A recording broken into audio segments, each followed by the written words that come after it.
नमस्कार, स्वागत है आप सभी का डीडी न्यूज पर। आप देख रहे हैं मिड डे प्राइम। मैं हूं ऋतु वर्मा। अगले 1 घंटे में हम बात करेंगे देश भर की बड़ी खबरों की। बताएंगे कि दुनिया भर में कौन कौन सी खबरों पर है सबकी नजर, क्या चल रहा है खेल और अर्थ जगत में, और कुछ झलकियां फिल्म, कला और संस्कृति के क्षेत्र से। लेकिन सबसे पहले अभी तक की बड़ी खबरें।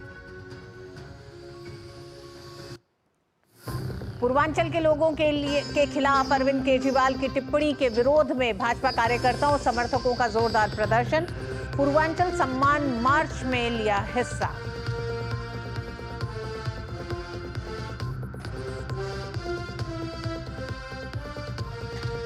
दिल्ली विधानसभा चुनाव के लिए नामांकन प्रक्रिया शुरू, नेताओं का प्रचार अभियान भी जारी। बीजेपी की केंद्रीय चुनाव समिति की आज शाम बैठक।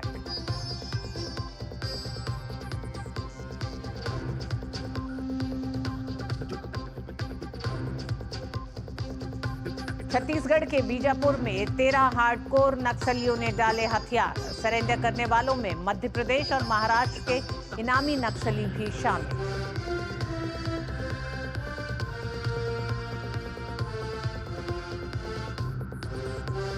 प्रयागराज में महाकुंभ के लिए आकाशवाणी के विशेष रेडियो चैनल कुंभवाणी का शुभारंभ।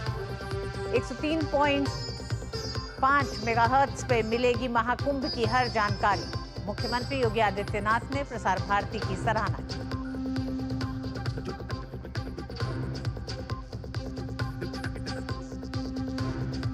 और हश मनी केस में डोनाल्ड ट्रंप को आज सुनाई जाएगी सजा। 20 जनवरी को अमेरिका में नए राष्ट्रपति पद की शपथ से पहले मुश्किल में ट्रंप।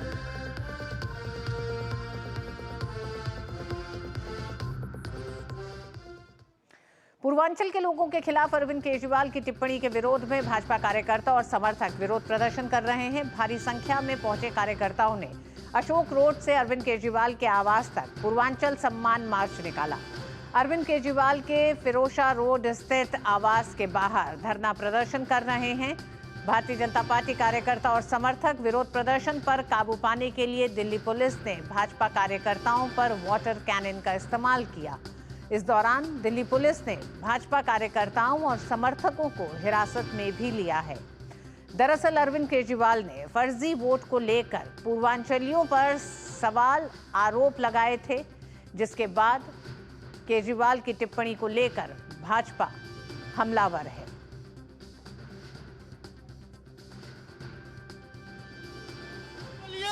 और इस चुनाव में उसको पूर्वांचली ने ईट का जवाब पत्थर से देके और इसको चुनाव में हरा के केजरीवाल के जो बीमारी उसको खत्म कर देंगे। जो पूर्वांचल का पाठ करेगा वो चूर चूर हो जाएगा। केजरीवाल होश में आओ, होश में आओ, होश में आओ। आम आदमी पार्टी की गुंडों की सरकार, दिल्ली की जनता ये 5 तारीख को। पूर्वांचल के लोगों के खिलाफ अरविंद केजरीवाल की टिप्पणी के विरोध में भाजपा कार्यकर्ता और समर्थक विरोध प्रदर्शन कर रहे हैं। भारी संख्या में पहुंचे कार्यकर्ताओं ने अशोक रोड से अरविंद केजरीवाल के आवास तक पूर्वांचल सम्मान मार्च निकाला।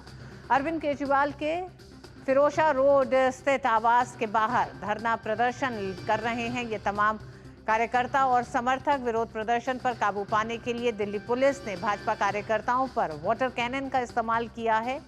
इस दौरान दिल्ली पुलिस ने भाजपा कार्यकर्ताओं और समर्थकों को हिरासत में भी लिया है।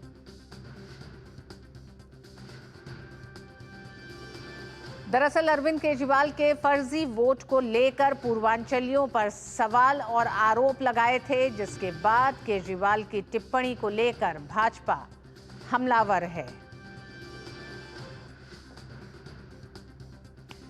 अरविंद केजरीवाल के फर्जी वोट बनवाने वाले बयान को लेकर दिल्ली में राजनीति गर्मा गई है। भारतीय जनता पार्टी लगातार आम आदमी पार्टी के राष्ट्रीय संयोजक पर हमलावर है। जिस तरह की पूर्वांचलियों को लेकर अरविंद केजरीवाल ने टिप्पणी की है। धीरज हमारे साथ इस पूरे मामले पर जुड़ गए हैं। धीरज, अरविंद केजरीवाल एक तरह से हर दिन एक नए विवाद का शिकार हो रहे हैं और ताजा विवाद पूर्वांचलियों को लेकर अपमानजनक टिप्पणियां जो की गई हैं, फर्जी वोट बनवाने को लेकर अरविंद केजरीवाल ने जो कहा है, उसको लेकर अब जनता में रोष दिखाई दे रहा है। बिल्कुल, जो रोष का जो रूप है हमें आम आदमी पार्टी के जो संयोजक हैं अरविंद केजरीवाल, उनके आवास के बाहर देखने को मिला। और जिस तरीके से जो बीजेपी के नेतृत्व में जो पूर्वांचल का जो मोर्चा है, पूर्वांचल मोर्चा के युवाओं ने और कार्यकर्ताओं ने जिस तरीके से हम कह सकते हैं कि एक जोरदार प्रदर्शन फिरोज शाह रोड पर अरविंद केजरीवाल के आवास के खिलाफ आवास के सामने देखने को मिला। और लोगों के मन में एक ही बात बस गूंज रही थी कि हम लोग कैसे फर्जी वोटर हैं, हम लोग दिल्ली में रहते हैं, बेशक जो हमारा घर उत्तर प्रदेश में, बेशक हमारा घर बिहार में पड़ता है, लेकिन हम लंबे समय से दिल्ली में रहते हैं। हम ही ऐसे लोग हैं जो दिल्ली को सजाते हैं, दिल्ली को संवारते हैं, दिल्ली में मेहनत मजदूरी करके जीते हैं। और कैसे अरविंद केजरीवाल ने हमें फर्जी वोटर करार दिया। जो फर्जी वोटर है उसको वो एक तरीके से संरक्षण देते हैं, चाहे वो रोहिंग्या फर्जी वोटर हो, चाहे वो बांग्लादेशी फर्जी वोटर हो, उसका वो वोट बनवाते हैं। लेकिन जो रियल जो वोटर है, जो रियल दिल्ली का निवासी है, जो रियल दिल्ली का मेहनतकश लोग है, जो दिल्ली को अपने पसीने से सींचता है, उसको एक जो पूर्व मुख्यमंत्री फर्जी कैसे कह सकता है। जो पूर्वांचल मोर्चा के जो नेता और बीजेपी के जो दिल्ली प्रदेश के उपाध्यक्ष दिनेश प्रताप सिंह के नेतृत्व में जो भारी एक तरीके से कह सकते हैं कि हुजूम और एक तरीके से संख्या इतनी बढ़ी कि पुलिस को बल प्रयोग करना पड़ा, क्योंकि एक बैरिकेडिंग जो केजरीवाल के आवास के बाहर था, उस बैरिकेडिंग को तोड़कर पूर्वांचल मोर्चा के लोग दूसरे बैरिकेडिंग तक चले गए। और दूसरे बैरिकेडिंग पर जाने के बाद आनन फानन में सुरक्षा व्यवस्था को देखते हुए पुलिस को एक तरीके से उनको रोकने के लिए काफी मशक्कत करनी पड़ी। और लास्ट में अंतिम में जो पुलिस ने बल प्रयोग के जरिए उनको उठाकर दूसरे स्थान पर ले गई है। जी धीरज, रोहिंग्याओं और अवैध बांग्लादेशियों के एक तरह से फर्जी वोट से ये पूरा मामला शुरू हुआ, जिनके बचाव में अरविंद केजरीवाल उतरते रहे, और किस तरह से ये मामला पूर्वांचलियों को केंद्र में ले आया है। और अब वो क्या आखिर बयान रहा अरविंद केजरीवाल का, जिस पर पूर्वांचलियों के स्वाभिमान को चोट लगी है और एक बड़ा विरोध प्रदर्शन दिल्ली में दिखाई दे रहा है। रितु जी, सच यही है कि अरविंद केजरीवाल दिल्ली सेंट्रिक पॉलिटिक्स कर रहे हैं। अरविंद केजरीवाल को नई दिल्ली विधानसभा में अपनी हार का खतरा मंडराता दिख रहा है। अरविंद केजरीवाल को नई दिल्ली विधानसभा सीट से अपनी जमीन खिसकती दिख रही है। इसलिए जब उनका हम रोज प्रेस कॉन्फ्रेंस देखते हैं, जब उनके रोज हम प्रेस कॉन्फ्रेंस में जाते हैं, तो जो भी बातें होती है वो बातें नई दिल्ली विधानसभा सीट से शुरू होती है। और इसी नई दिल्ली विधानसभा सीट को मुद्दा बनाकर उन्होंने कहा कि नई दिल्ली विधानसभा सीट से कैसे 13,000 वोटर जो है वो कैसे बढ़ गए, इसका मुद्दा उठाकर उन्होंने साफ तौर पे कहा, इसको मुद्दा बनाकर उन्होंने कहा कि ये जो 13,000 वोटर जो बढ़ाए गए हैं नई दिल्ली विधानसभा सीट में, ये फर्जी वोटर हैं और ये वोटर पूर्वांचल के हैं, ये यूपी बिहार से लाए गए लोग हैं, लाए गए नाम है, और जिसको कि वोटर लिस्ट में भारतीय जनता पार्टी ने ऐड किया है। यहीं से मामले तूल पकड़ा, क्योंकि अरविंद केजरीवाल ने अपने बयान में कहा कि ये जो फर्जी वोटर हैं ये बिहार और यूपी के फर्जी वोटर हैं। और उसके बाद से इस जो बयान को एक तरीके से तूल देते हुए भारतीय जनता पार्टी ने और पूर्वांचल के जो पूर्वांचल के मोर्चा के लोगों ने एक तरीके से इस बयान को अपना अपमान करार दिया है। और इस अपमान का बदला लेने के लिए, इस अपमान का नतीजा अभी हमें फिरोज शाह रोड पर देखने को मिला कि किस तरीके से काफी संख्या में युवा, काफी संख्या में महिलाएं और काफी संख्या में जो पूर्वांचल मोर्चा के नेता एक तरीके से विरोध प्रदर्शन के जरिए हाथ में पट्टी लिए हुए, और एक तरीके से उन्होंने साफ तौर पर यह संकेत दिया है कि अब पूर्वांचल के लोग इस बार के चुनाव में रुकने वाले नहीं हैं। अगर आम आदमी पार्टी के नेता ने पूर्वांचल के लोगों का विरोध किया है, तो ये विरोध हम वोट के जरिए उनको दिखाएंगे और अपनी ताकत का एहसास भी कराएंगे और उसी की जो वानगी है आज हमें यहाँ देखने को मिल रहा है। धीरज हमने देखा पूर्वांचलियों का एक गुस्सा यमुना की सफाई को लेकर छठ पूजा के दौरान एक सड़कों पर दिखाई दिया था। लोगों में एक गुस्सा था क्योंकि लगातार अरविंद केजरीवाल यमुना की सफाई को लेकर पिछले अपने 10 साल के कार्यकाल में कई वादे उन्होंने किए हैं। क्या ऐसे समय अरविंद केजरीवाल की जबान जरा सी फिसली और उसको लपक लिया है अब भारतीय जनता पार्टी ने एक राजनीतिक मुद्दा बनाते हुए, जिसमें एक तरफ लोगों की संवेदनशीलता है, लोगों का सम्मान का मसला है, तो दूसरी तरफ बैठे बिठाए भारतीय जनता पार्टी को एक बड़ा राजनीतिक मुद्दा मिल गया।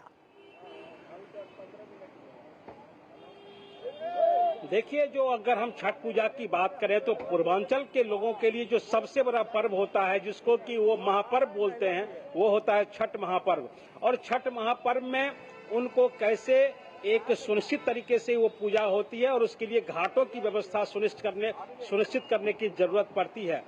आम आदमी पार्टी के जो संयोजक हैं अरविंद केजरीवाल, उन्होंने पूर्वांचल के लोगों से वायदा किया था कि वो उनके लिए बेहतर छठ घाट बनाएंगे, यमुना को शुद्ध करेंगे, यमुना की साफ सफाई करेंगे और यमुना के साफ सफाई के जरिए उनको पवित्र जो उनका जो एक महापर्व है उस पर्व को पूरा किया जाएगा। लेकिन बीते 10-11 सालों में आपने देखा कि यमुना की सफाई के नाम पर क्या हुआ, यमुना के नाले का क्या हुआ। जो यमुना का जो सबसे बड़ा नाला सफदरजंग नाला है, उस नाले की सफाई नहीं हो पाई और जो गंदा जो पानी है यमुना में पूरी की पूरी तरीके से बहता रहा। और केवल एक सफदरजंग नाला ही नहीं, ऐसे 17 नाले दिल्ली में हैं जो कि रोजाना दिल्ली की यमुना नदी में गिरते हैं। और एक तरीके से हम कह सकते हैं यमुना नदी नहीं बल्कि नालों में, गंदे नालों में। धीरज, प्रदर्शनकारी लोगों का क्या कहना है? आपके साथ भी कुछ लोग आपके इर्द गिर्द हैं, उनका क्या कहना है?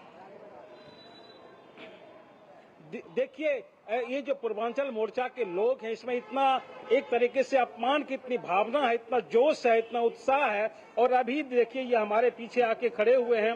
देखिए क्या कहना है आपका, क्यों आपको बुरा लगा अरविंद केजरीवाल की बातों? देखिए, केजरीवाल जी की मानसिकता है कि हमेशा से पूर्वांचल लोगों का अपमान करते हैं।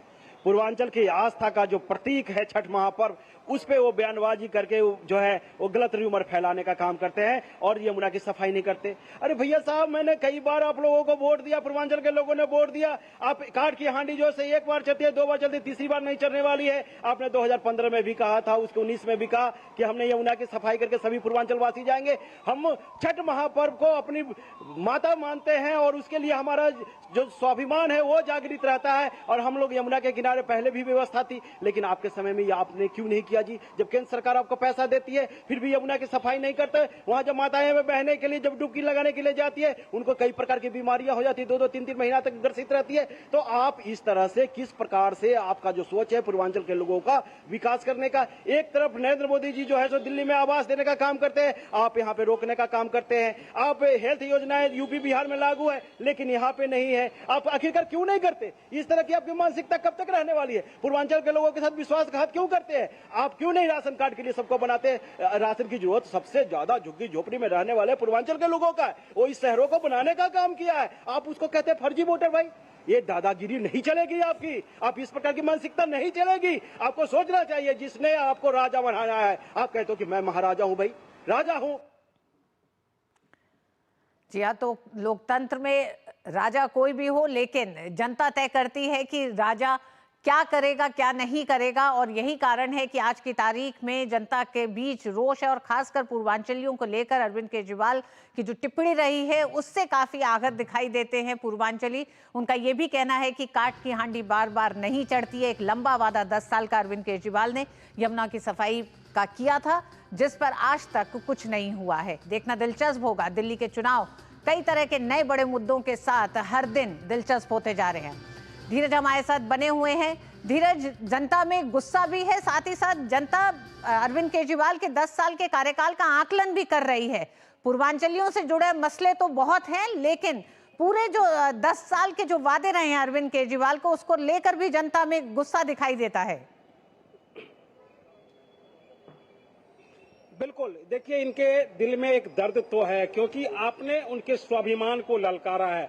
देखिए ये लोग दिल के स्वाभिमानी लोग होते हैं। ये लोग भले मेहनत मजदूरी करने के लिए आते हैं, रोजी रोटी की तलाश में आते हैं, लेकिन इनका स्वाभिमान इनके साथ आता है और आज इन्हें लगता है कि उनके स्वाभिमान को चोट पहुंचा है। देखिए हमारे साथ ये जो पूर्वांचल मोर्चा के जो साथी हैं हमारे, वो साफ तौर पे कह रहे हैं कि हमने उनको 2 बार वोट दिया है, 3 बार उनको मैंने वोट दिया है, और एक जो आदमी है, जो अपने आप को कहता था कि मैं सामान्य आदमी हूँ, सामान्य कार्यकर्ता हूँ, और वो आज शीश महल की बात करता है, वो शीश महल में रहता है।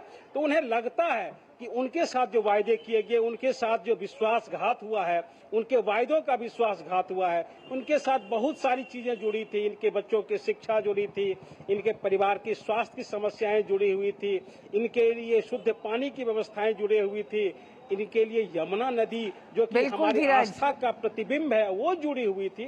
तो इन्हें लगता है कि कहीं ना कहीं इनके जो आत्मसम्मान है, इनके जो वोट डालते हैं जिस अधिकार के साथ, इनके अधिकार पर एक तरीके से इन्हें लगता है कि ये चोट हुआ है। और इनका साफ तौर पे कहना है कि देखिए बेशक हम बिहार और यूपी से आए हैं, लेकिन हम बलिदान की धरती से आए हैं। हमने बिल्कुल धीरज, दिल्ली चुनाव में दिल्ली में रह रहे पूर्वांचलियों के आत्मसम्मान का मसला भी एक बड़ा चुनावी मुद्दा बनता दिखाई दे रहा है। बहुत बहुत धन्यवाद धीरज पूरी जानकारी के लिए। और आज दिल्ली भाजपा अध्यक्ष वीरेंद्र सचदेवा ने आप संयोजक अरविंद केजरीवाल और उनकी पार्टी पर जमकर हमला किया है। वीरेंद्र सचदेवा ने अरविंद केजरीवाल पर दिल्ली और पूर्वांचल वासियों को नीचा दिखाने का आरोप लगाया। दिल्ली को जितना बर्बाद आपने करना था वो आप कर चुके। दिल्ली का विकास रोककर जितना खजाना आपने दिल्ली का लूटना था आप लूट चुके। लेकिन कम से कम दिल्ली का सुहाग मत बिगाड़िए। दिल्ली पूरे देश का कल्चर है, ये दिल्ली सबकी है। लेकिन जिस तरह से कल आपने हमारे पूर्वांचल के भाई बहनों को फर्जी वोटर कहकर पूरे पूर्वांचल समाज का जो नाम खराब किया है, बदनाम किया है, वो बेहद निंदनीय है। और ये कोई पहली बार नहीं किया आपने केजरीवाल जी। ये आपके मन का काला सच है जो बार बार आपकी जुबान पर आता है। वीरेंद्र सचदेवा ने कहा कि अरविंद केजरीवाल सत्ता के लोभ से लिप्त हैं और महिलाओं का अपमान करते हैं। और 17 सितंबर 2024 का वो दिन, तब से लेकर आज तक आपकी राजनीतिक छटपटाहट दिखती है। कैसे आप तरफ लगते हैं? एक महिला को काम चलाऊ मुख्यमंत्री कहना ये दिखाता है कि आप कितने बड़े महिला विरोधी हैं। घर में बुला के राज्यसभा सांसद को पिटवाना एक महिला को, वो दिखाता है कि आप कितने बड़े महिला विरोधी हैं। साथ ही वीरेंद्र सचदेवा ने अरविंद केजरीवाल पर रोहिंग्या वोटरों का संरक्षण करने का भी आरोप लगाया। पूरा दिसंबर 2024 आप इस जुगाड़ में लगे रहे कि किसी तरह से बांग्लादेशी और रोहिंग्यों के वोट ना कटें और नए वोट बनाने के लिए दबाव डालते रहे। पूरा दिसंबर आप इस काम में लगे रहे और यहां तक स्थिति है, मैंने उदाहरण के साथ बताया कि नई दिल्ली में जहां 3-3 साल पहले लोगों के घर टूट गए, उनको द्वारका शिफ्ट कर दिया गया, वो वोट ना कटें। जिन लोगों की मृत्यु हो गई है, जो लोग यहाँ से शिफ्ट हो गए हैं, उनके भी वोट ना कटें, इसके लिए आप नई दिल्ली विधानसभा में लड़ते रहे। ये दिखाता है आपकी राजनीतिक हताशा कितनी है। दिल्ली विधानसभा चुनाव को लेकर बीजेपी ने केंद्रीय चुनाव समिति की बैठक आज बुलाई है। उससे पहले अमित शाह की मौजूदगी में कोर ग्रुप की बैठक हो रही है। केंद्रीय चुनाव समिति की बैठक शाम को करीब 6 बजे बीजेपी मुख्यालय में होगी। प्रधानमंत्री नरेंद्र मोदी, गृहमंत्री अमित शाह, भाजपा अध्यक्ष जेपी नड्डा, रक्षा मंत्री राजनाथ सिंह समेत अन्य सीईसी सदस्य इस बैठक में मौजूद होंगे। बैठक में बीजेपी बाकी 41 सीट पर अपने उम्मीदवारों के नाम को अंतिम रूप देगी, जिसके बाद सूची जारी की जाएगी। इससे पहले भाजपा ने बहुकोणीय स्थिति तैयार करते हुए 29 उम्मीदवारों की अपनी पहली सूची जारी की थी। इसके अलावा बैठक में दिल्ली चुनाव के मद्देनजर कई मुद्दों पर चर्चा भी हो सकती है। और अधिसूचना जारी होने के साथ ही आज दिल्ली चुनाव को लेकर प्रचार का दौर भी शुरू हो गया है। नई दिल्ली विधानसभा क्षेत्र से कांग्रेस उम्मीदवार संदीप दीक्षित ने मंदिर मार्ग क्षेत्र में घर घर जाकर प्रचार किया और मतदाताओं से मुलाकात की।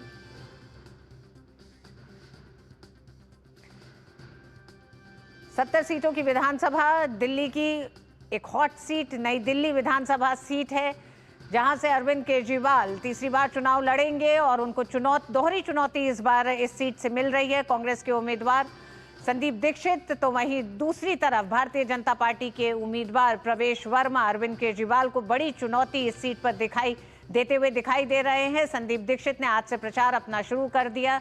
नई दिल्ली चुनाव विधानसभा क्षेत्र में वो घर घर जाके उन्होंने कांग्रेस का प्रचार किया है। चुनाव आयोग ने आज दिल्ली विधानसभा चुनाव के लिए अधिसूचना जारी कर दी है, जिसके बाद उम्मीदवार आज से 17 जनवरी तक नामांकन दाखिल कर सकेंगे। वहीं नामांकन पत्रों की जांच 18 जनवरी को की जाएगी। उम्मीदवारों के पास 20 जनवरी तक उम्मीदवारी वापस लेने का विकल्प होगा।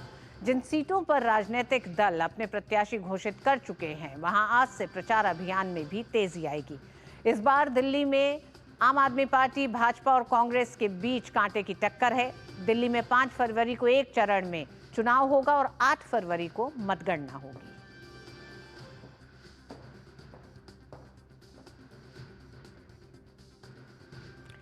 दिल्ली चुनाव के लिए आज अधिसूचना जारी हो गई है और आज से ही दिल्ली चुनाव में उम्मीदवारों का प्रचार भी रफ्तार पकड़ेगा। इसी के साथ आज केंद्रीय चुनाव समिति की, भारतीय जनता पार्टी की शाम को 6 बजे बैठक होनी है।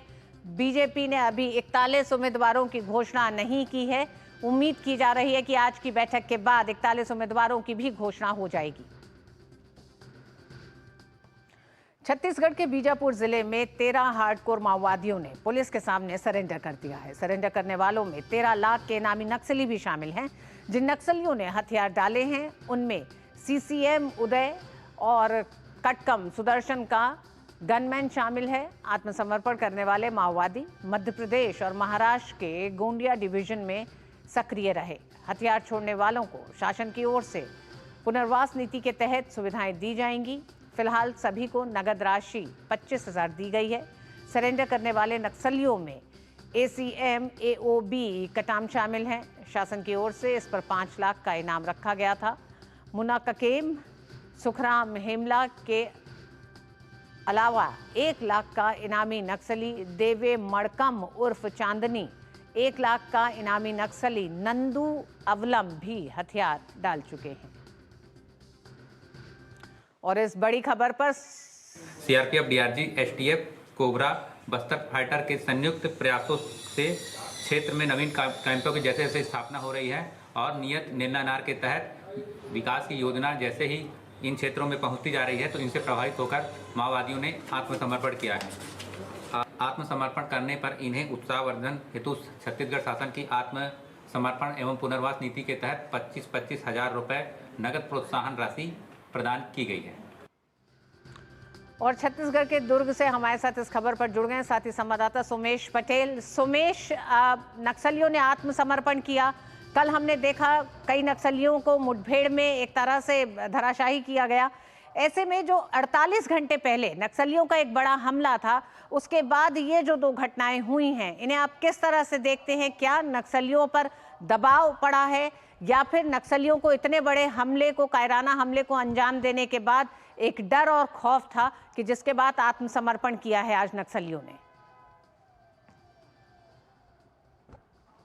ये तो जरूर आपको बताना चाहूंगा, साल 2024 जो था नक्सलियों के लिए काल बनकर आया था, क्योंकि सबसे ज्यादा अगर कहीं नक्सल इनकाउंटर हुए हैं तो बस्तर में हुए हैं।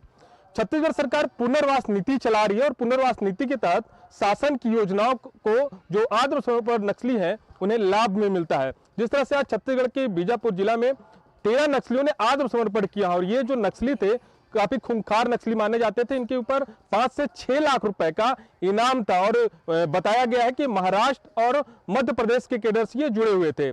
दूसरी तरफ मैं आपको बताना चाहूंगा, जो कल सुकमा जिले में पुलिस और नक्सलियों की जो मुठभेड़ हुई थी, उस मुठभेड़ में सुरक्षा बलों ने 3 नक्सलियों को मार गिराया था। और आज जिस तरह से जो 13 नक्सली हैं उन्होंने बीजापुर पुलिस के सामने आत्मसमर्पण किया है।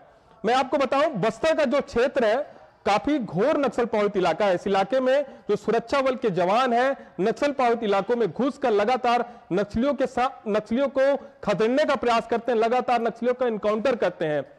इस 2024 में मैं बताना चाहूंगा सबसे ज्यादा जो नक्सली मारे गए हैं अबुझमाड़ इलाके से मारे गए हैं। पिछले 1 साल में 200 से ज्यादा नक्सलियों का इनकाउंटर हुआ है।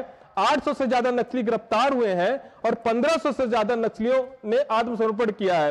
और जो नक्सलियों के पास से करीबन 200 से ज्यादा डेटोनेटर भी मिला है, 800 से ज्यादा कारतूस मिला है। दूसरा मैं आपको बताना चाहूंगा, जो अबुझमाड़ का इलाका है, सबसे ज्यादा नक्सलियों का खौफ उसी इलाके में होता था और जो सुरक्षा बल के जवान है सबसे ज्यादा उसी इलाके में, अबुझमाड़ इलाके में नक्सलियों को खदेड़ने का भी प्रयास किया है और वहां पर सबसे ज्यादा इनकाउंटर भी किया गया है। आज जिन 13 नक्सलियों ने आत्मसमर्पण किया है, सुमेश, जिन 13 नक्सलियों ने आत्मसमर्पण किया है उसमें कई ऐसे हैं जो इनामी नक्सली हैं, यानी कि लंबे समय से पुलिस सुरक्षा बलों को उनकी तलाश थी। ऐसे कौन कौन से मामले उन पे दर्ज हैं, वो कौन लोग हैं, कितने लंबे समय से नक्सलियों, सुरक्षा बलों को इन नक्सलियों की तलाश थी? आपने देखा होगा कि 6 तारीख को नक्सलियों का काराना हरकत देखने को मिला था, जिसमें जो डीआरजी के जवान हैं, हमारे डीआरजी के जवान शहीद हो गए थे। और जो भी जानकारी वहां से निकल के आई कि जो नक्सलियों ने आईडी प्लांट करके रखा था, वो आईडी प्लांट था 3 साल पहले का, वो आईडी वहां पर रखा गया था और उसी आईडी के चपेट में जवान आए थे।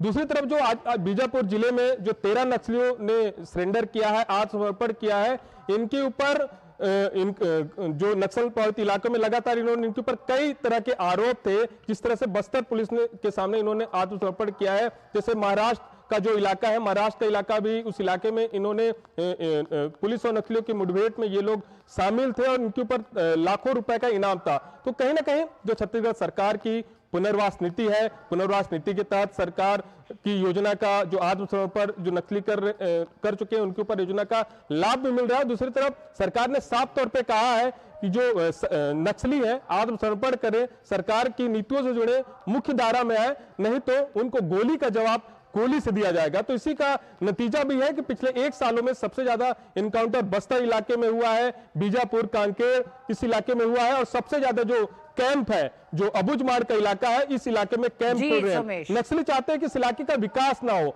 नक्सली चाहते हैं कि उस इलाके में सड़क ना बने, नक्सली चाहते हैं कि इंटरनेट की सुविधा ना हो। तो कहीं ना कहीं ये लगातार उस इलाके में विकास नहीं चाहते हैं। तो कहीं ना कहीं जिस तरह से विकास को रोकने के लिए नक्सलियों के आत्मसमर्पण करने को सरकार नक्सलवाद के खिलाफ एक बड़ी सफलता मान रही है। वक्त बताएगा कि ये कितनी बड़ी सफलता है छत्तीसगढ़ के लिए भी और नक्सलवाद को खत्म करने के दावों के लिए भी। बहुत बहुत धन्यवाद सुमेश। संबल शाही मस्जिद कमेटी की याचिका पर सुप्रीम कोर्ट ने नोटिस जारी किया है। कोर्ट ने यूपी सरकार को स्टेटस रिपोर्ट दाखिल करने को कहा है। मस्जिद कमेटी ने अपनी याचिका में मस्जिद की एंट्री, सीढ़ियों के पास मौजूद कुएं को लेकर यथास्थिति बनाए रखने की मांग की है। कोर्ट ने संबल प्रशासन से कहा कि वो कुएं को लेकर जारी नगरपालिका के नोटिस पर अमल न करे।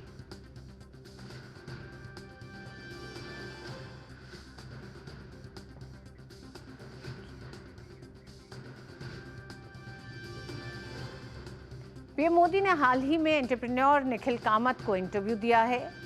जिरोधा के को फाउंडर निखिल की podcast series people by WTF पर पीएम का ये पहला पॉडकास्ट सामने आने वाला है। इस इंटरव्यू का एक ट्रेलर शेयर किया गया है जो जमकर वायरल हो रहा है। इस ट्रेलर में कामत ने पीएम से सवाल करते हुए कहा, अगर किसी युवा को राजनीति में आना है, उसको नेता बनना है, तो उसके अंदर ऐसा कोई हुनर है जो आप परख सकते हैं। पीएम ने इस पर कहा कि राजनीति में निरंतर अच्छे लोग आते रहने चाहिए, मिशन लेकर आए, महत्वाकांक्षा नहीं। पीएम से निखिल कामत की बातचीत का ये पॉडकास्ट जल्द ही सामने आएगा। फिलहाल इसका ट्रेलर चर्चा में है। मैं आपके साथ बैठ के बातें कर रहा हूँ, I feel nervous. It's a tough conversation for me to have. एक तो मेरे लिए पॉडकास्ट पहली बार हो रहा है, पता नहीं ये कैसा जाएगा आप लोगों को, आपके दर्शकों को।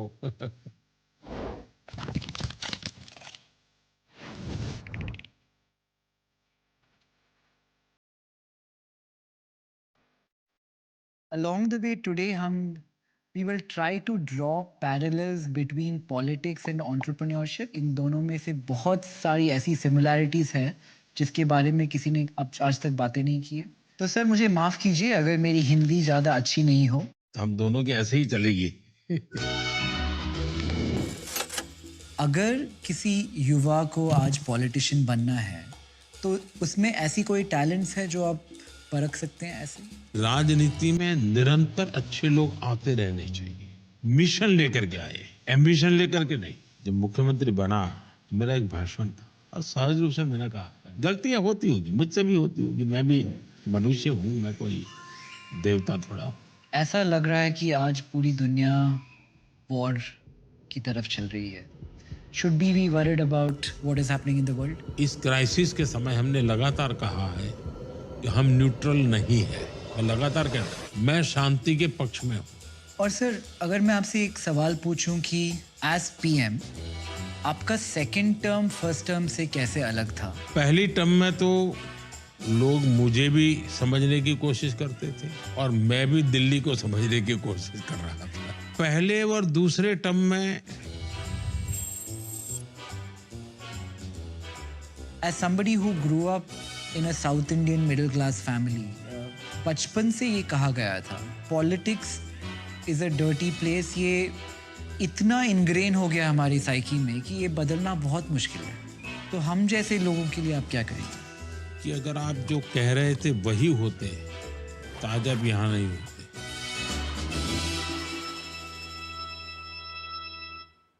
तो निखिल कामत के पॉडकास्ट प्रोमो ने और ट्रेलर ने उत्सुकता जरूर बढ़ा दी है, इसलिए सुनने का इंतजार किया जाएगा कि निखिल कामत के सवाल क्या थे और उन सवालों का प्रधानमंत्री नरेंद्र मोदी ने क्या जवाब दिया है।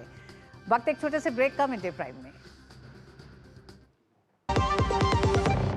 आज सुनो, खाने में कोई स्वाद नहीं है। अरे किफायती लाल, सस्ते वाले दाल मसाले, स्वाद हुआ बेकार, एकदम बकवास। इधर कीमती लाल को देखो, खाना बना कमाल। MDH की हल्दी मिर्ची धनिया करे कमाल। ये रंग दे, ये खुशबू दे, ये तीखा, ये कम पड़े। समझे किफायती लाल, क्या निराला MDH मसाला।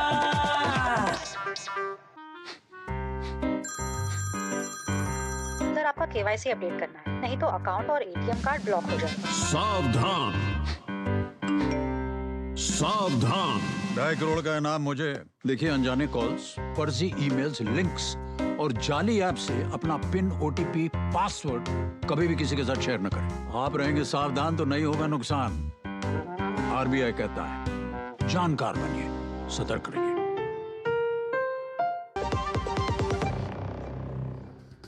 और आइए अब बात करेंगे महाकुंभ की। उत्तर प्रदेश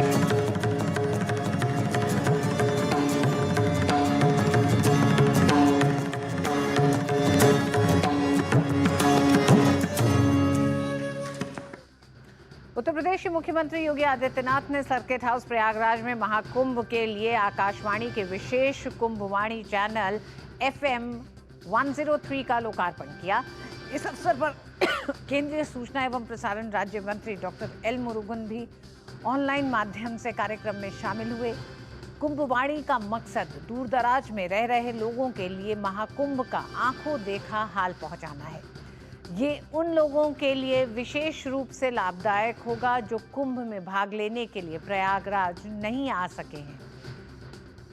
देश के लोक सेवा प्रसारक प्रसार भारती की ये पहल न केवल भारत में आस्था की ऐतिहासिक परंपरा को बढ़ावा देगी, बल्कि श्रद्धालुओं को महत्वपूर्ण जानकारी देगी और सांस्कृतिक कार्यक्रमों का घर बैठे अनुभव कराएगी।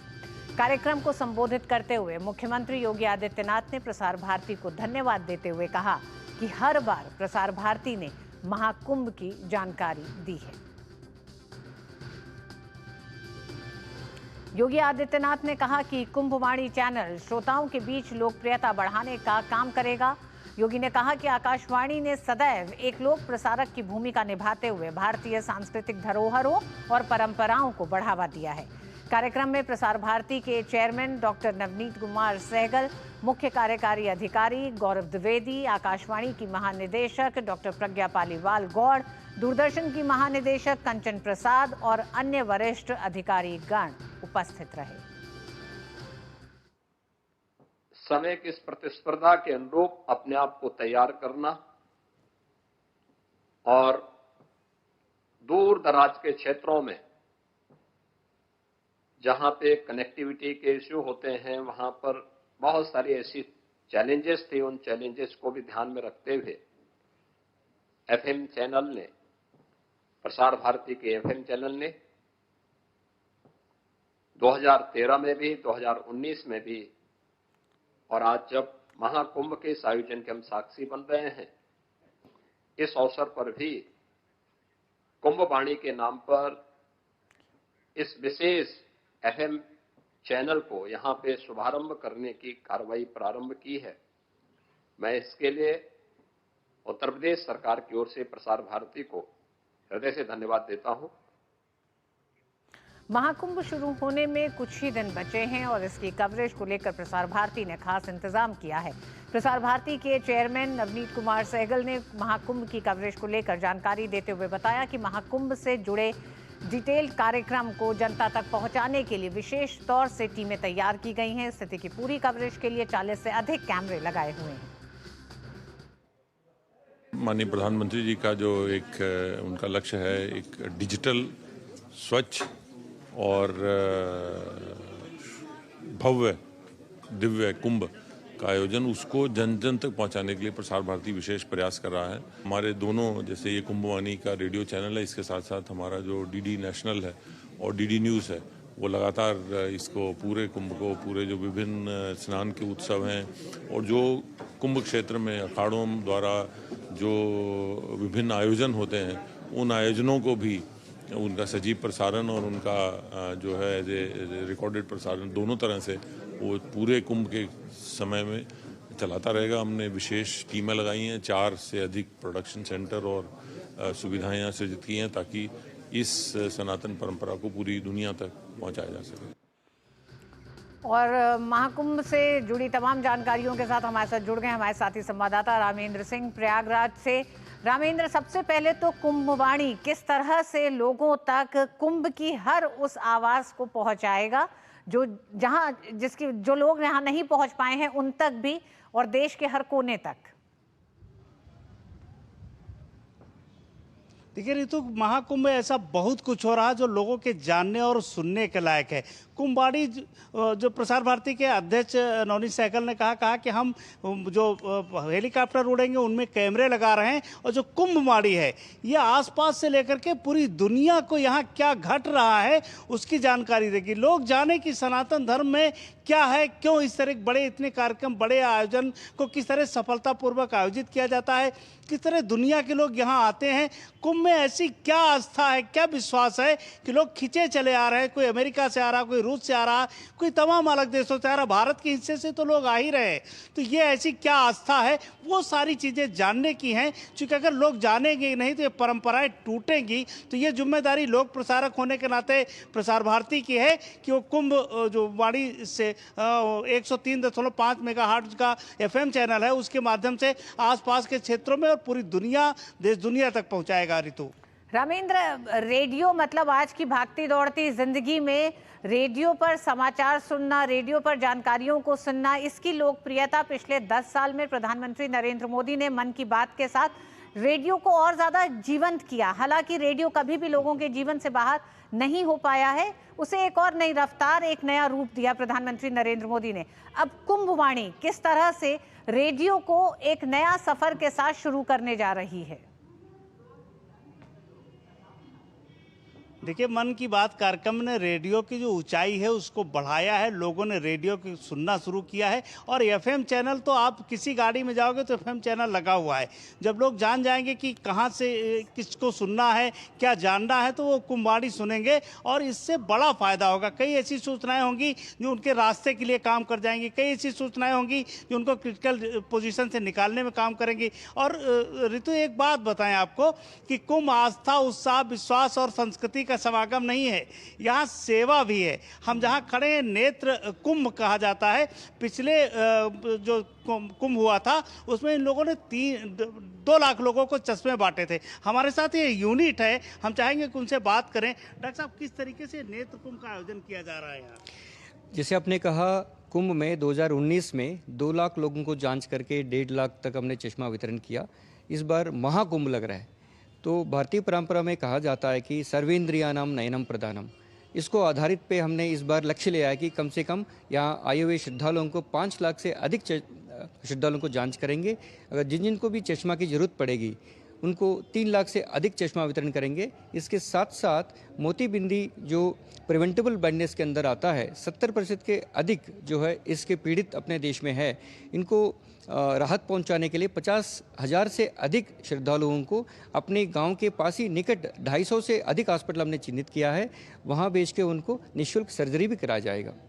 देखिए, ये सेवा का है। चेयरमैन साहब यहाँ आए थे, उन्होंने देखा इसको कि किस तरह, और ये सारे लोग आर्मी के बड़े अधिकारी रहे हमारे साथ। मैडम है, ये भी आर्मी के अधिकारी। मैडम, कितने दिन से सेवाएं दे रही हैं और किस तरीके से संचालित कर रही हैं? मैं कर्नल शोमी, मैं यहाँ पर 3 महीना सेवा देने के लिए आई हूँ और कर्नल रेड्डी के टीम में पार्टिसिपेट किया है as a chief technical officer. यहाँ पर हम लोग जितने भी ऑल ओवर इंडिया डॉक्टर्स आएंगे, उनका कोऑर्डिनेशन, उनसे बातचीत करना और उनको मोटिवेट करके यहाँ लेके आना और ये निःशुल्क सेवा देने का प्रयास किया है। रितु जी, ये आस्था, विश्वास, संस्कृति के साथ सेवा का कुंभ है। यानी जो लोग गरीब, कमजोर लोग अपनी आंखों की नेत्र की रोशनी के लिए परेशान हैं, उनको लोग इस तरीके की चिकित्सा देंगे, निःशुल्क देंगे, कि वो अपने परिवार को देख सके, अपने आगे की जिंदगी को देख सके। ऋतु, रामेंद्र, कुंभ और महाकुंभ, अर्धकुंभ और महाकुंभ दोनों में ही इस तरह की सेवा हमेशा से रही है, लेकिन जनता तक, शायद दूर दराज तक भी आज तक इसकी जानकारी उस तरह से नहीं पहुंचती थी। अब सूचना क्रांति या सूचना प्रसारण के जरिए क्या आपको लगता है कि कुंभ के कई ऐसे पहलू हैं जो बड़े अनछुए रह जाते थे, जिनको लोग नहीं देख पाते थे, जिनकी जानकारी लोगों तक नहीं पहुंचती थी, जिनमें से एक यही है कि निस्वार्थ सेवा, यानी कि लोगों की आंखों की जांच करना और उनको निःशुल्क चश्मा वितरित करना, ये एक बड़ी सेवा रहेगी मानवता के लिए? देखिए, प्रसार भारती ने हमेशा अपने जो उद्देश्य हैं उन पर काम करती रही और उनके लोगों के हितों पे काम करती रही। तो ये कुंभ में भी जो हमारे चैनल्स काम कर रहे हैं, डीडी न्यूज़ हो, डीडी नेशनल हो, आकाशवाणी हो, ये लोगों तक वो सारी सूचनाएं पहुंचाएगी। एक तो उनके कुंभ में आस्था के साथ हैं, वो सूचनाएं होंगी। दूसरा, क्या क्या आपको सुविधाएं मिल सकती, कौन सी समस्याओं से आप यहाँ निवृत्त हो सकते हो, उसकी सूचनाएँ भी पहुँचाई जाएंगी। तो ये काम हमारी जिम्मेदारी है, जो भारत सरकार की जिम्मेदारियाँ हैं, जो हमारे प्रसार भारती की जिम्मेदारियां हैं, उनको इस बड़ी बेहतर तरीके से निर्वहन कर रहा है। और हमें लगता है कि इस बार के कुंभ की जितनी जानकारियां हम देंगे, वो शायद कोई नहीं देगा प्रसार भारती के माध्यम से। तो लोग प्रसार भारती के जो भी प्लेटफॉर्म है उनको सुने, उससे उनको जानकारी मिलेगी कि कहाँ वो जा सकते हैं, कैसे स्नान कर सकते हैं, कहाँ भीड़ है, कहाँ कम भीड़ है, किन घाटों पर जा सकते हैं और किस तरीके की सेवाएं यहाँ दी जा रही हैं, वो सारी जानकारियां भी उनके पास उपलब्ध होंगी। ऋतु जी, रामेंद्र, एक सवाल और कि किस तरह से अंतर्राष्ट्रीय मीडिया के लिए भी महाकुंभ तैयार है, क्योंकि पूरे विश्व का आकर्षण महाकुंभ में है, डिजिटल महाकुंभ है, दिव्य है, भव्य है। इसी के साथ साथ किस तरह से कुंभ कुछ नए बड़े संदेश दे रहा है विश्व को भी और देश को भी। तो एक बदले हुए भारत की एक नई तस्वीर भी कुंभ में दिखाई देगी। तो उस तस्वीर को दिखाने के लिए विश्व, पूरे दुनिया भर से मीडिया मौजूद होगा, उसके लिए किस तरह की तैयारियां हैं? देखिए, कुंभ में जो टीम दिख रही है ना, ये सेवा की टीम है, आस्था की अलग टीम है, विश्वास की अलग टीम है, संस्कृतियों की अलग टीम है, आपको कल्चर जगह मिलेगा। और जो दुनिया के लोग कुंभ देखने आ रहे हैं, वो ये देखना चाहते हैं कि 40 से 45 करोड़ कैसे आएंगे, कैसे चले जाएंगे। इस स्नान में ऐसा क्या खास है कि इसकी डोर पकड़े हुए लोग चले आ रहे हैं, देश दुनिया के अन्य छोरों से चले आ रहे हैं। तो इसमें क्या खास है? मीडिया के लिए ये चार्म भी है और एक शोध भी है कि किस तरीके से इतना बड़ा आयोजन किया जा रहा है भारत में। तो वो देखने आ रहे हैं। कई देशों की जनसंख्या इतनी नहीं है जितने लोग हमारे यहाँ श्रद्धालु यहाँ दर्शन करने आएंगे, प्रणाम करने आएंगे माँ गंगा को, माँ त्रिवेणी को।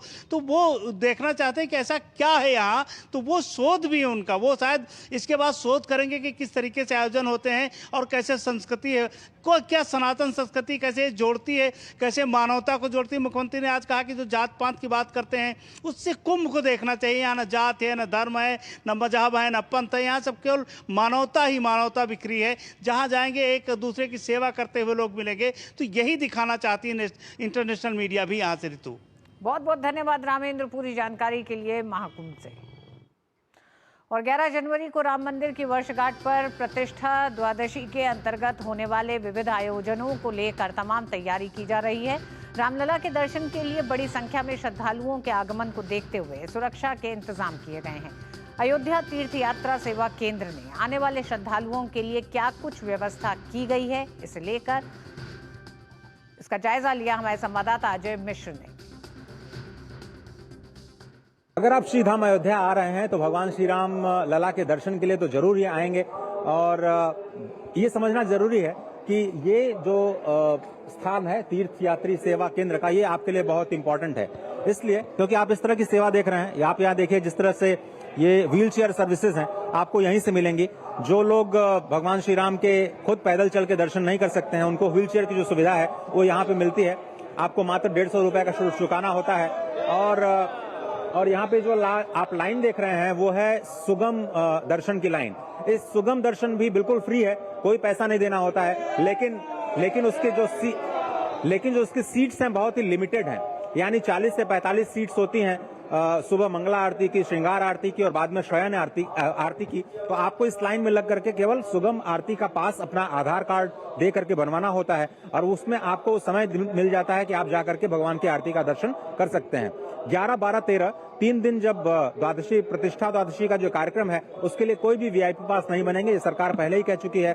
तो ये जो लाइन लगी हुई है आज की शयन आरती की है, 40 से 45 लोग यहाँ के जो सबसे पहले आओ पहले पाओ की नीति पर जो पहुंच जाएंगे उनको मिल जाएगा, भगवान जिनको बुलाएंगे वो पहुंच पाएंगे। और उसके बाद जब आप यहाँ से सुगम पास बनवा लेते हैं तो आपको एक विशेष लाइन है जो कि सबसे दाएं तरफ की लाइन है, उसमें ये जो व्हील चेयर वाले हैं, व्हील चेयर के जो दर्शनार्थी हैं आप देख रहे होंगे वहां से, वो विशेष लाइन से ले जाया जाता है जिनके लिए बहुत कम भीड़ होती है। आप अपने बुजुर्ग माता पिता के साथ आ रहे हैं तो आपको इसी यात्री सुविधा केंद्र में आना होगा और यहाँ से आप व्हील चेयर का शुल्क दे करके अपने माता पिता को आराम से स्पेशल लाइन से ले जा करके दर्शन करा सकते हैं और कोई भी आपको परेशान होने की जरूरत नहीं है। और यहाँ पर भगवान श्री राम के सुगम दर्शन की पूरी व्यवस्थाएं ट्रस्ट की ओर से की गई हैं। कैमरामैन शिव सुमन के साथ अजय मिश्र, डीडी न्यूज, श्री अयोध्या धाम। और अयोध्या से हमारे साथ जुड़ गए हैं हमारे साथी संवाददाता अजय मिश्र।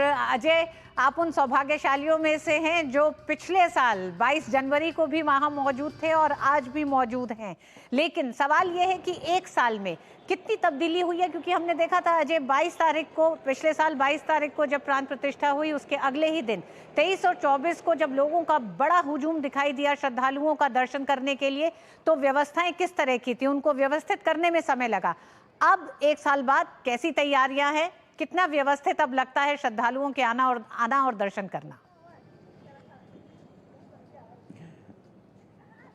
बिल्कुल सही कहा आपने ऋतु जी। और 22 जनवरी को जब हम लोग बात कर रहे थे प्राण प्रतिष्ठा के समय तो केवल 70,000 लोगों के दर्शन करने की व्यवस्था थी और पहले ही दिन पहुंच गए थे 5 लाख से ज्यादा लोग। 7.5 लाख, मुझे अभी भी वो आंकड़ा याद है कि वो 8.5 लाख का आंकड़ा पहले ही दिन पार कर लिया गया था 24 घंटों में। लेकिन इस बार व्यवस्था की है ट्रस्ट ने, पहले से लोगों को सूचनाएं दी गई हैं। व्यवस्था इस तरह की गई है कि कम से कम 5 लाख लोगों को यहाँ पर व्यवस्थित किया जा सके। लेकिन चूंकि महाकुंभ की तैयारियां चल रही हैं, बहुत सारे लोग प्रयागराज में जो भारी भीड़ होने जा रही है उसको लेकर के भारी संख्या में कूच कर चुके हैं, प्रयागराज पहुंच चुके हैं, जल्दी से जल्दी वहां स्थान घेरना चाहते हैं, इसलिए यहाँ पर उतना प्रेशर दिख नहीं रहा है। लेकिन भीड़ लगातार चल रही है, कड़ाके की ठंड है, 7.5 डिग्री आज सुबह था, लेकिन बावजूद उसके लंबी लंबी लाइनें हमने लगी हुई देखी। और कल प्रतिष्ठा द्वादशी का जो अवसर है बहुत ही इम्पोर्टेंट है अयोध्या के लिए और एक बहुत बड़ी मैसेजिंग अयोध्या से जाने वाली है, क्योंकि जो भी सेवा देने के लिए आ रहे हैं, चाहे वो संगीत सेवा हो, भगवान की राग सेवा हो, उनको लोक गीत सुनाए कि बधाई गान सुनाने की जो सेवा है, किसी भी कलाकार ने कोई भी पारिश्रमिक नहीं लिया है, ट्रस्ट की ओर से बिल्कुल साफ कर दिया गया है। अयोध्या के जितने भी समाज अलग अलग रूपों में भगवान श्री राम की सेवा करते हैं उन सभी को बुलाया गया है, चाहे वो किसी भी समाज से हो। तो जो जिन संतों को प्राण प्रतिष्ठा समारोह में बुलाया नहीं जा सका था, ऐसे 100 संतों की लिस्ट तैयार की गई है। अयोध्या सही, अयोध्या के बाहर से कम 50 से 70 संत जो हैं वो आ रहे हैं। तो कोशिश ये जरूर की जा रही है कि प्राण प्रतिष्ठा जैसी भव्यता इस प्रतिष्ठा द्वादशी में हो, लेकिन ये पहला मौका है तो तैयारियां बहुत जबरदस्त हैं। कल महाभिषेक ठीक 10 बजे शुरू हो जाएगा योगी आदित्यनाथ जी के द्वारा और 12 बजे अभिजित मुहूर्त में जब भगवान श्री राम लला ने सभी को दर्शन दिए थे, उसी वक्त एक बार फिर से महाआरती की जाएगी, जिसका हम सीधे दूरदर्शन के जरिए पूरे दुनिया तक उसका प्रसारण करने का प्रयास करेंगे। जी अजय, प्रतिष्ठा द्वादशी का धार्मिक आध्यात्मिक महत्व क्या है?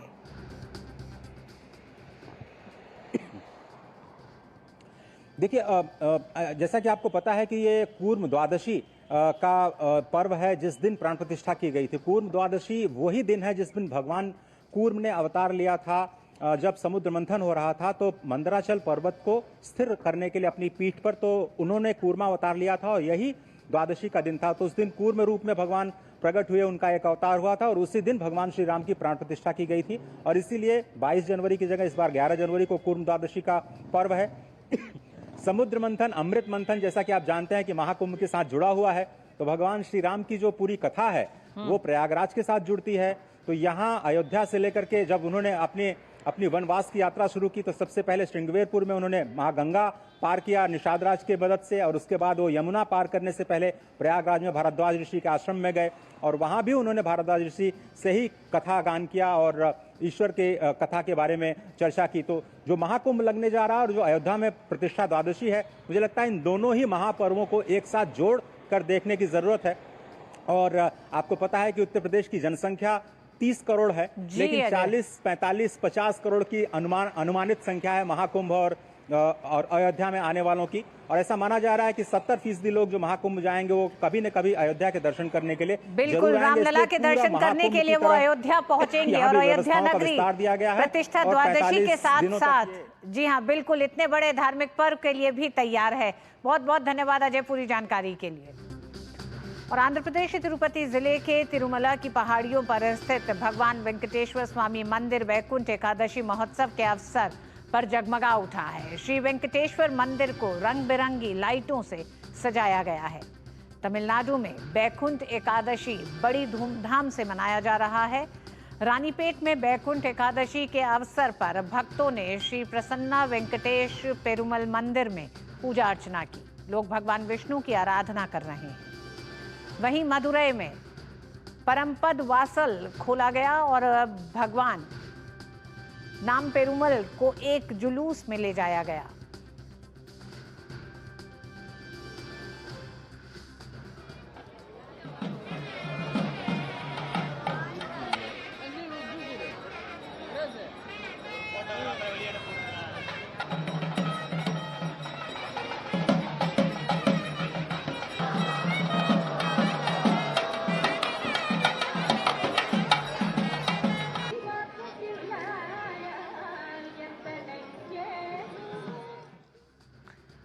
त्रिची में भी वैकुंठ एकादशी उत्सव के अवसर पर परमपद वासल के उद्घाटन से पहले बड़ी संख्या में भक्त इकट्ठा हुए।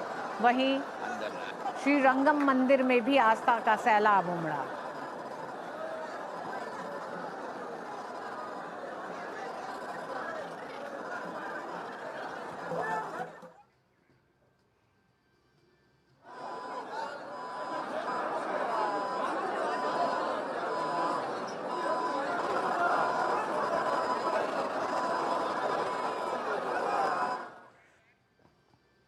और अब बात खेल की। खो खो का पहला विश्व कप 13 जनवरी से भारत में आयोजित होने जा रहा है। इस विश्व कप को लेकर गुरुवार को भारतीय टीम की पुरुष और महिला टीमों का ऐलान किया गया। इस मौके पर kho kho federation of India के अध्यक्ष सुधांशु मित्तल ने कहा कि देश विश्व कप की इस मेजबानी में खुद को एक नए अंदाज में सामने रखेगा।